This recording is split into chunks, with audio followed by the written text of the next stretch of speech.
Man, we covered so many topics today. And of course, I knew what the topics were going to be in a broad sense, but really diving into some of these content pieces, I think I echo the sentiment of a lot of people who participated and were here today and saying that the ladies from Gray were super helpful. And I think that everyone really enjoyed hearing something from their sort of perspective.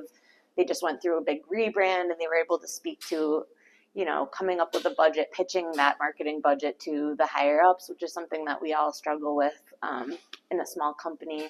So that was really interesting for, I think, everyone. I found it really interesting.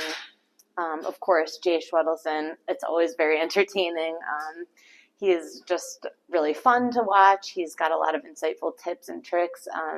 He sort of is an outside of the box thinker, in my opinion, and he really dives into the topic of email marketing in a way that isn't the approach that you typically see.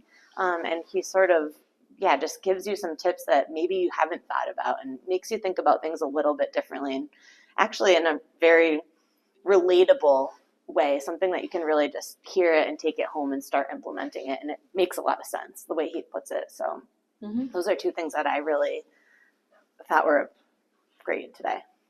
And it was just great to hear what people would like to see in the future. I think it really highlighted that we should definitely bring in more integrators to talk about their marketing experiences, whether that be how different integrators do budgeting, whether that be like a hot seat kind of thing of what kind of things went wrong this year for some marketing people. Getting to hear even more from each other and more from our peers would be awesome. Yes, that was something that was brought up towards the end of the conference that I think would be great to incorporate next year or any future topics, because we can sit up here all day and talk about marketing and what we do, but it is a little bit different to hear from your direct peers that are in the same situation, one-man marketing groups, marketing teams. Exactly.